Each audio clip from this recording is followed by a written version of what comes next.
Hello student, आपका हमारे इस क्लास 12 की फिजिक्स क्लास में बहुत बहुत स्वागत है। उम्मीद करते हैं आप सब लोग अच्छे होंगे और अपने बोर्ड एग्जाम की अच्छी तैयारी कर रहे होंगे। चलिए बच्चों, आज क्लास शुरुआत करते हैं।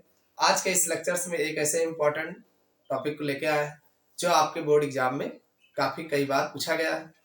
हमारा जो चैप्टर चल रहा है किरण प्रकाश के एवं प्रकाशिक यंत्र, तो किरण प्रकाश के एवं प्रकाशिक यंत्र में आज के इस लेक्चर्स में हम जो टॉपिक देखने वाले हैं, हमारा जो मोस्ट इम्पॉर्टेंट टॉपिक है परावर्ती दूरदर्शी के बारे में जानने वाले हैं कि परावर्ती दूरदर्शी का किरण आरेख किस प्रकार से बनता है और इसमें जो है प्रतिबिंब किस प्रकार बनता है, इसको हम अच्छे से समझने वाले हैं। साथ में जो है इसके आवर्धन क्षमता का सूत्र भी देखेंगे, जब प्रतिबिंब अनंत पर बनता हो और स्पष्ट दृष्टि की न्यूनतम दूरी पर बनता हो। दोनों के इसके आवर्धन क्षमता का सूत्र भी देखेंगे। आप लोग वीडियो के अंत तक बने रहिएगा। ये क्वेश्चन आपके बोर्ड एग्जाम में अलग अलग तरीकों से कई बार पूछा गया है। चलिए इसको हम देखते हैं। सबसे पहले अगर हम परावर्ती दूरदर्शी की बात करें तो परावर्ती दूरदर्शी की रचना एवं उसके द्वारा प्रतिबिंब बनने का किरण आरेख चित्र में प्रदर्शित है। यानी इसकी संरचना किस प्रकार होती है और इसमें किस प्रकार का किरण आरेख आपको देखने को मिलेगा, वो इस तरीके से डायग्राम में दिखाया गया है। ये परावर्ती दूरदर्शी की संरचना है कि इसमें अभिदर्शक एक बड़े आकार तथा बड़े फोकस दूरी का अवतल दर्पण यमन होता है। यानी इसमें जो अभिदर्शक होता है, जो वस्तु की ओर होता है, एक बड़े द्वारक का, और दूसरी बात अवतल दर्पण यमन होता है। आप देख रहे हैं ये जो आपको दिख रहा है, ये एक प्रकार का अवतल दर्पण होता है। क्या होता है? अवतल दर्पण होता है जो यमन होता है और बड़े द्वारक का होता है। कैसा होता है? बड़े द्वारक का। और ये वस्तु की ओर होता है। किसकी ओर होता है? ये वस्तु की ओर होता है।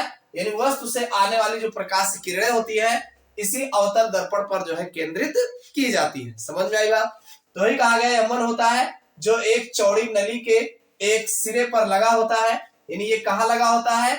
एक चौड़ी नली के सिरे पर लगा होता है। नली का खुला सिरा दूर स्थित वस्तु की ओर करके रखा जाता है।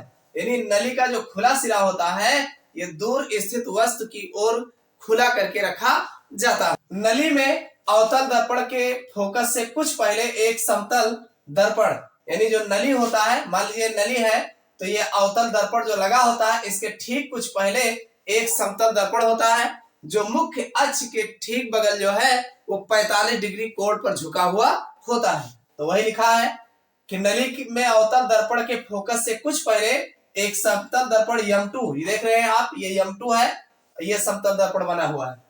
M2 मुख्य अक्ष से 45 डिग्री कोण पर झुका हुआ रखा जाता है। अरे इससे ये पहले रखा है ना, तो ये मुख्य अक्ष है, तो मुख्य अक्ष से बगल जो है 45 डिग्री कोण पर झुका के रखा गया हो। दूरदर्शी की इस चौड़ी नली के बगल में एक पतली नली लगी होती है। ये जो चौड़ी नली है, इस चौड़ी नली के बगल में एक पतली नली, ये नली आपको पतली नली लगी होती है जिसमें कम फोकस दूरी तथा छोटे द्वारक का एक अवर्णक उत्तल लेंस ई लगा होता है। यानी इसमें एक उत्तल लेंस अवर्णक ई लगा होता है जो पहली बात तो छोटा और छोटे द्वारक का होता है। यानी छोटे द्वारक का लगा होता है, छोटे द्वारक का अवर्णक उत्तल लेंस लगा होता है जिसे नेत्रिका कहते हैं। भाई अब चूंकि यही आंख लगा के देखा जाता है तो इसीलिए इसको नेत्रिका कहा जाता है। तो समझ में आया कि नहीं कि परावर्ती दूरदर्शी की जो है संरचना किस प्रकार हुई होती है। देखो पहली बात तो इसमें एक मोटी नली होती है, ये खुले मुंह वाली होती है, यानी आगे का मुंह इसका खुला हुआ होता है, तो मोटी नली होती है। और इसके पीछे फिर ये जो है पतली नली होती है। तो जो मोटी नली होती है तो मोटी नली में ऊपर की ओर एक अवतल दर्पण यमन लगा होता है जो वस्तु, खुले वस्तु की उससे आने वाली जितनी भी किरणें होती है ये यमन पर केंद्रित होती है।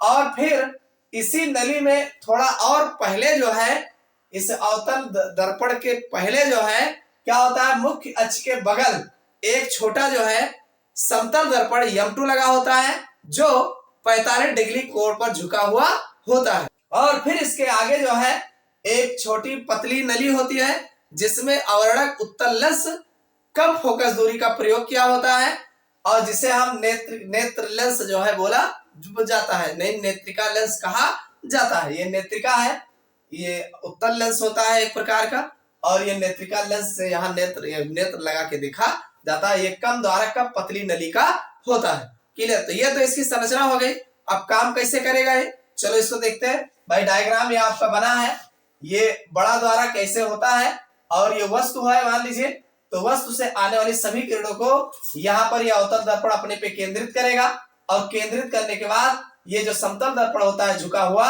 यहाँ पर ये टकराएगा, टकरा करके ये इस पतली नली पर फोकसित किया जाता है। तो यहाँ पर आता है तो ये उत्तल लेंस लगा होता है, और उत्तल लेंस का काम है कि ये किरणों को पीछे की ओर इसका बड़ा प्रतिबिंब यहाँ बनाता है, और ये जो है यहाँ पर जो है नेत्रिका पर देखने का काम करता है। समझ में आई बात? तो अब ये काम कैसे करेगा, चलिए इसको देखते हैं। अवतल दर्पण यमन दूर स्थित वस्तु AB से आने वाली समांतर किरणों को अपने फोकस पर केंद्रित करता है। ये जो M1 अवतल दर्पण लगा हुआ है, ध्यान समझिएगा, ये M1 जो अवतल दर्पण लगा हुआ है, मान लीजिए दूर कोई वस्तु रखी है, मान लीजिए AB कोई वस्तु जो है दूर रखी है, तो यहाँ से जो भी किरणें आती है समांतर, इन किरणों को जो है ये अपने अवतल दर्पण पर क्या होगा, केंद्रित करेगा, केंद्रित करता है। परंतु ये किरणें फोकस पर केंद्रित होने से पूर्व, फोकस से पहले 45 डिग्री कोण पर झुके हुए समतल दर्पण M2 पर आपतित होती है। यानी जैसे यहाँ आएगी, इससे टकराएंगी, तो केंद्रित होने से पहले ये तुरंत जो है परावर्तित होंगी, और M2 जो मिरर लगा होगा, उस मिरर पर जो 45 डिग्री कोण पर झुका हुआ समतल दर्पण होता है, वहां पर जाकर के टकराती है। अरे जैसे यहाँ आएगी, इस पर लड़ेंगी, तुरंत देर जाके वहां पहुंच जाएंगी, और वहां जाकर के टकरा। समतल दर्पण इन किरणों को परावर्तित करके, यानी जो समतल दर्पण M2 होता है, ये क्या करता है, इसको झट तुरंत जो है परावर्तित कर देता है। परावर्तित करके AB का छोटा, यानी जो AB वस्तु है, इसका छोटा वास्तविक उल्टा प्रतिबिंब। पहली बात तो देखो, एक प्रतिबिंब A1B1 बना है, ये कैसा है, ये छोटा है, वास्तविक है, और उल्टा प्रतिबिंब है। भाई वस्तु हमारा ऐसा है, प्रतिबिंब इस तरीके से बना है। AB का छोटा वास्तविक, यानी बना तो है वास्तविक, छोटा वास्तविक, उल्टा प्रतिबिंब A1B1 बनता है। कैसा बना है, A1B1 बनता है। नेत्रिका E द्वारा A1B1 का वास्तविक सीधा तथा बड़ा प्रतिबिंब, यानी नेत्रिका लेंस जो हमारा E है, A1B1 वास्तविक को क्या करता है, इसका सीधा प्रतिबिंब जो है, सीधा तथा बड़ा प्रतिबिंब, सीधा भी बनाएगा, वास्तविक भी बनाएगा, सीधा भी बनाएगा, बड़ा भी बनाएगा। इसका प्रतिबिंब A2B2 जो है स्पष्ट दृष्टि की न्यूनतम दूरी तथा अनंत के बीच में बनाता है। यानी आप देख रहे हैं, ये वाला लेंस जो है नेत्रिका E वाला, इसको पीछे की ओर ले जाकर के A2B2 जो है स्पष्ट दृष्टि की न्यूनतम दूरी और अनंत के बीच में कहीं जाकर के ये इसका बड़ा वास्तविक और सीधा प्रतिबिंब जो है इसका A1B1 का जो है A2B2 जो है बनाता है, तथा अनंत के बीच में बनाता है। जब प्रतिबिंब A1B1 नेत्रिका के फोकस पर बन जाता है, यानी प्रतिबिंब A1B1 जो है इस नेत्रिका E के फोकस पर बन जाता है, तो अंतिम प्रतिबिंब A2B2 अनंत पर बनेगा। भाई ये अगर फोकस में बनता है, तो अंतिम प्रतिबिंब जो हमारा A2B2 बन रहा है, वो अनंत में बनेगा। क्लियर? तो ये जो है इसका जो है इस प्रकार से प्रतिबिंब का बनना होता है। तो समझ में आ गया होगा कि भाई सबसे पहले जो कोई वस्तु रखी हुई होती है, तो ये किरणें आती हैं और अवतल दर्पण पर M1 पर जो है फोकसित होती है। जैसे इस पर टकराती है, तुरंत ये जो है इससे बगल लगे मुख्य अक्ष पर जो 45 डिग्री कोण पर मिरर होता है, वहां जाकर टकराती है, और उससे होकर आगे जाकर के A1B1 जो है उल्टा वास्तविक प्रतिबिंब जो है और छोटा प्रतिबिंब जो है A1B1 बनता है। और ये जो है A1B1 जो है नेत्रिका लेंस के लिए जो है वस्तु का काम करता है, और इसका और फिर ये नेत्रिका जो है इसका सीधा और बड़ा स्पष्ट दृष्टि की न्यूनतम दूरी और अनंत के बीच में जो है इसका सीधा और बड़ा प्रतिबिंब वास्तविक बनाता है। तो समझ में आ गया होगा किस तरीके से इसका प्रतिबिंब बनता है। अब इसके आवर्धन क्षमता के सूत्र की अगर हम बात करें, तो आवर्धन क्षमता का सूत्र दो तरीके से आपको मिलेगा। एक, जब अंतिम प्रतिबिंब अनंत पर बन रहा हो, मान लीजिए अंतिम प्रतिबिंब हमारा अनंत पर बन रहा है, तो इसकी आवर्धन क्षमता का जो सूत्र होगा यम बराबर भाई F0 होगा बटे FE होगा। यानी जब अनंत पर बन रहा होगा तो आवर्धन क्षमता यम बराबर यानी F0 अपान FE होगा। इसको आप ध्यान रखिए। और दूसरा ये है कि जब प्रतिबिंब स्पष्ट दृष्टि की न्यूनतम दूरी पर बनता हो, मान लीजिए स्पष्ट दृष्टि की न्यूनतम दूरी पर बना रहा हो, तो इसका जो फार्मूला होगा m बराबर भाई ये आपका F0 रहेगा ही रहेगा और बटे ये FE रहेगा। F0 बटे Fe और ब्रैकेट में 1 प्लस Fe अपॉन डी। ये फार्मूला इसी तरीके से आपको हर एक का देखने को मिलता है। m बराबर F0 upon Fe 1 plus Fe upon D. ये कब है? ये स्पर्शदिष्ट की न्यूनतम दूरी पर ये आवर्धन क्षमता का फार्मूला आपको देखने को मिलेगा।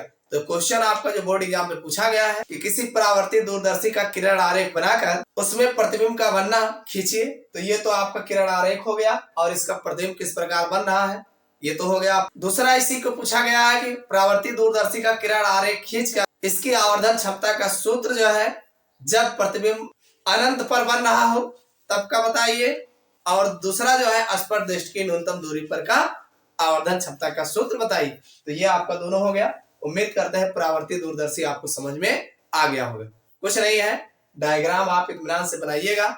ये पहली वस्तु है, इसका किरण आरेख जब इस पर लाएंगे तो ये टकराएगा और ये जा करके 45 डिग्री वाले मिरर पर टकराएगा और यहाँ से इसका प्रतिबिंब उल्टा यहाँ पर वस्तु से छोटा और वास्तविक बनाएगा।